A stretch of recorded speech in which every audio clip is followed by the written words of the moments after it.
Hello and welcome everybody to a new video.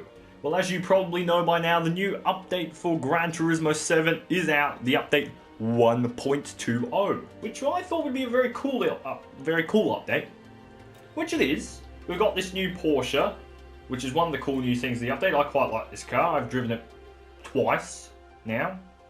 Well, 2 different sessions. So I've driven the Porsche, but we've also got a small number of other cars. We've got one of them in Legend Cars right now. I'll show you what that is. And the other 2 that are soon to be in Legend Cars tomorrow at the time we're recording this video. Maybe when it's uploaded it'll be in the Legends dealership by the time this video is uploaded, but I don't know. But this is one of the other cars. It's the Di Tommaso Magusta. I don't know how that's pronounced. Magusta? I don't know. Anyway, as far as I can tell, it's the same as the normal Di Tommaso Magusta. I'm going to call it Magusta. It sounds more fun. Yeah, the Di Tommaso Magusta. As far as I know, it's the same as the normal variant of this car, except it's got a specially designed livery and you get a specially designed racing suit while driving it. So that's some of the new interesting things in terms of cars, but we're still waiting for tomorrow where we get the Pontiac GTO and the... What was the other car? Oh no. Oh yeah, the more important, the McLaren F1 car, the M4P4 something, I don't know. It's a car. It's an F1 car, and I think it'll be really cool, and I'm really hoping it's not any more than about 3.5 million credits. But the other thing I've noticed during this update is if you go through the notes for the update, what they've set as notes for the update, they said to fix a number of bugs, added a few new cars, new circuit configurations, like, where are we at? That one, this one here. You go in here, I've already tried it at Rallycross track. Sadly, you cannot drive the Porsche because it doesn't have dirt tyres as an option. But we've got these 2 here, the national layout, that's pretty cool. I've actually driven on it, but my internet was off, so that didn't do that, didn't remove this. I haven't driven on this, but I'm assuming it's just about the same as this thing here, without the chicane, obviously. So that's not the most interesting thing, well, most important thing, I should say. The most important thing is when you go into a race like this. So they said they changed the tyre wear and vehicle damage setups. So if you remember, you used to be able to run these races very well at 10 times tyre sale. You used to probably run about half the race, right? I'm assuming that's how it was for the majority of us. We used to run half the race, it used to be perfectly fine. Well, I did one test run after they changed tyre setups and stuff. And something is horribly wrong. So I don't know who at Polyphony Digital screwed this one up.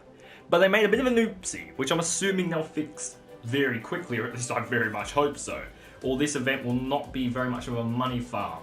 And the reason why is because the tyre wear and vehicle damage, if you're not careful, is extremely high in comparison to what it used to be. If you even slightly nudge something, you're getting vehicle damage. I actually drove into a wall at full speed just to see what would happen, and every single panel of my vehicle, whether it be the front or the back of the vehicle, even though I hit it dead on, the back of the vehicle, the engine that was in the back because I tried it with the Porsche, all damaged, all stuffed. Don't know how. It's really mental. And if I enter this event, this is on hard tyres, by the way, but you can really see that we are midway through lap 2. Yeah, we are midway through lap 2. The tyre wear is that bad that we've gone halfway through tyres, which means I'd probably say, well, considering we're halfway through lap 2, it's 1.5 laps. So by 3 laps, by the end of the 3rd lap, you will have no tyre left, nothing, if it continues at the same rate it is right now. It is that bad. I mean lasting 3 laps. I literally mean you will have no tread left. It'll all be red on the tyre indicator, which means you've got nothing left in your tyres by lap 3. Like, absolutely nothing. It might as well not have tyres. You might as well be driving on marbles. Okay, Rallycross layout. Here we go. This is the most interesting layout that we've got now. I think we'll go... I'm using the Bath 500 right now, just due to the fact that... I'm going to set myself at the back of the grid.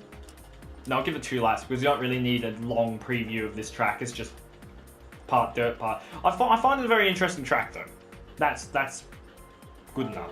You know, it's an interesting track. I think it's very good. I think it's unique, which is probably going to mean it'll be used quite a bit And it'll be interesting to see how different cars differentiate between the dirt section and the asphalt section. You know, because there is definitely a difference in grip. Even though you're running dirt tyres the whole time, you don't have an option to switch to sports tyres or something like that. No, you're going to be on dirt tyres the whole time. But yeah, here we go. I'll show you a quick preview of the Rallycross track. It's a very cool track. I think I've said that a dozen times now. But we're driving a Fiat 500, which is not a very cool car. It's mildly interesting, it's sporty, it's a hatchback. But it's not the fastest hatchback, and it's just not the most interesting. And somebody's gone off around the first corner there, it's a Camaro. Oh gosh, and the suspension, it feels really wobbly on this car. I don't know if it's due to the update when they changed differential settings, but I don't think that would affect the suspension. But it might affect your grip around sections like this. Especially in front-wheel drive cars, differential settings really change things. But I haven't really noticed too much of a difference, I don't think. But I haven't really driven much at the same time. Oh, here we go. I've hit the apex and I think I've cut somebody greatly off the circuit. This thing's got no grip though on dirt tyres running through the smaller part of the track. Oh, there goes the Camaro that went off the track. This has got no traction going down here at all. Like if you're on asphalt, on dirt tyres, this is what it's like. It's horrible. You can't exactly run it very well. I don't know how they've done this.